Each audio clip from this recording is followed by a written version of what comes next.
अंबादेवीच्या शारदीय नवरात्रोत्सवाला आजपासून म्हणजेच 3 ऑक्टोबर 2024 गुरुवारपासून सुरुवात झाली। आज सकाळी 5 वाजता अंबादेवी संस्थानाचे सचिव रवींद्र कर्वे आणि त्यांच्या पत्नी यांच्या हस्ते अंबादेवीच्या मंदिरामध्ये घटस्थापना करण्यात आली। यानंतर ध्वजारोहण करण्यात आले आणि नवरात्र उत्सवाला सुरुवात झाली। या 9 दिवसाच्या काळामध्ये अंबादेवी संस्थानाकडून विविध धार्मिक आयोजन केले जातात। यामध्ये सप्तशतीचे पठण असेल, होम हवन असेल, विविध भजनाचे कार्यक्रम, कीर्तन असे आयोजन केले जाते। 9 दिवस अंबादेवीच्या मंदिरात सकाळी 5 वाजतापासून ते रात्री 12 वाजेपर्यंत लाखो भाविक दर्शनासाठी येत असतात। यावेळी मंदिर संस्थानाच्या कोषाध्यक्ष सौ मीनाताई दीपक पाठक यांनी अधिक माहिती दिली। नमस्कार मंडळी, मंडल न्यूज मध्ये मी अतुल चव्हाण तुमचं स्वागत करतो। मंडलच्या सर्व प्रेक्षकांना नवरात्री उत्सवाच्या हार्दिक शुभेच्छा। आजपासून अंबादेवीच्या शारदीय नवरात्राला सुरुवात झालेली आहे। आज सकाळी 5 वाजतापासून घटस्थापनेची या ठिकाणी प्रारंभ करण्यात आला। घटस्थापनेची पूजा झाली। सकाळी 7 वाजता घटस्थापना झाली अंबादेवी मंदिरामध्ये। अंबादेवी मंदिराचे सचिव, संस्थानाचे सचिव रवींद्र कर्वे यांच्या हस्ते आणि त्यांच्या पत्नीच्या हस्ते त्यांनी आज ठिकाणी अंबादेवी मंदिरामध्ये घटस्थापना केली आणि सकाळपासून भक्तांची रीघ आज या ठिकाणी सुरू झालेली आहे। लाखो भाविक या ठिकाणी मंदिरात भेट द्यायला 9 दिवसात येणार आहेत।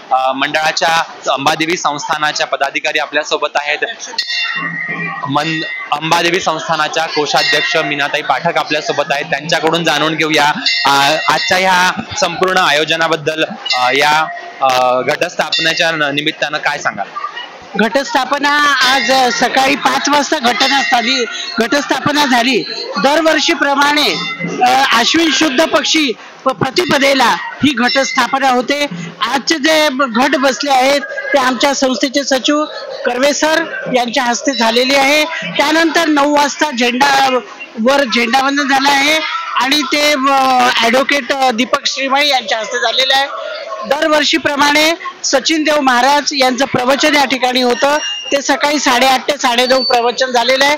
त्यानंतर आई जगदंबेची 11:30 वाजता आरती आणि महाप्रसाद जो नैवेद्य म्हणतो आपण त्याला तो झालेला आहे।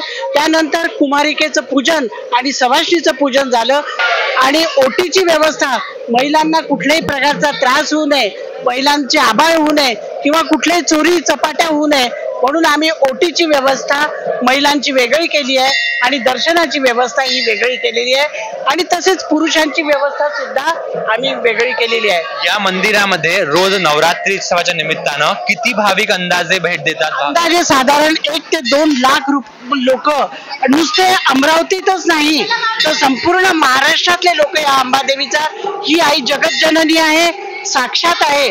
ज्या प्रत्येकाला जे जे नवस बोलतात त्या नवसाला पावणारी अंबादेवी आहे। परदेशातूनही काही भाविक येत असल्याचे आम्ही ऐकलं होतं। कुठल्या देशातून भाविक येतात, त्यांची काही नोंद असते का आपल्याकडे? नोंद असते आमच्याकडे। जर ते आम्हाला भेटले तर आम्ही नोंद करून घेतो, पण त्यांनी जर परस्पर दर्शन घेतलं तर त्याची नोंद नाही होत।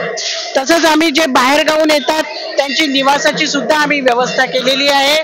पण ते निवासाचं आमच्या इथे जर त्यांना आधी त्यांनी जर हे केलं असेल, म्हणजे हे केलं असेल, सांगितलं असेल, बुक केलं असेल तर निवासाची उत्तमरित्या आम्ही व्यवस्था करतो आणि साध्या म्हणजे जी साधी रूम आहे त्याचे फक्त 400 रुपये घेतो आणि AC रूमचे 1500 रुपये घेतो।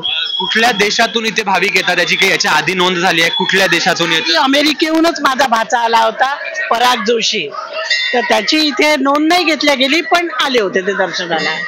असे अनेक लोक येतात। रोजचे कुमारिकेचं आहे दर्शन आणि कुमारिके पूजन आम्ही नेहमीप्रमाणे करतो। असं एकंदर हा 9 दिवसाचा कार्यक्रम आहे। नवमीला होम असतो आणि होम सकाळी जवळजवळ 11 वाजता सुरू होतो, तो होम 6-6:30 पर्यंत संपतो आणि नंतर महाआरती होते आणि तो होमाचा महाप्रसाद मग सगळे भाविक भक्त घेतात। याचबरोबर अंबादेवीच्या दर्शनासाठी आज मध्य प्रदेशचे कॅबिनेट मंत्री प्रताप करोशिया हे आले होते। यावेळी त्यांनी अंबादेवीचे दर्शन घेतले आणि आपले मनोगत व्यक्त केले। मध्य प्रदेश के कैबिनेट मिनिस्टर प्रताप करोशिया जी, इन्होंने आज अंबादेवी आकर नवरात्रि उत्सव में अंबादेवी के दर्शन लिए हैं। उनसे ज़रा बातचीत करते हैं। सर, आपको कैसा लगा? हर साल आप आते हो यहाँ पे दर्शन के लिए? देखिए, आज नवरात्रि का पावन पर्व है और इस अवसर पर माँ भगवती के जो शक्तिपीठ हैं उसके दर्शन किए कि संपूर्ण भारत में सुख शांति और समृद्धि बनी रहे और आज दर्शन का नवरात्रि के प्रथम दिन जो लाभ मिला है माता के चरणों में हमने दर्शन किए हैं और संपूर्ण महाराष्ट्र सहित संपूर्ण देश में सुख शांति समुद्री बनी रहे और अच्छा वातावरण देश में निर्मित हो। दर्शन करके उसका कारण जाके आप प्रभारी हो, विधानसभा अभी चुनाव पास में है, क्या बताएंगे उस बारे में? देखो, चुनाव की गति, अभी चुनाव चल रहे हैं, लेकिन आज तो धार्मिक स्थल पर हैं। चुनाव के विषय में बाद में चर्चा करेंगे।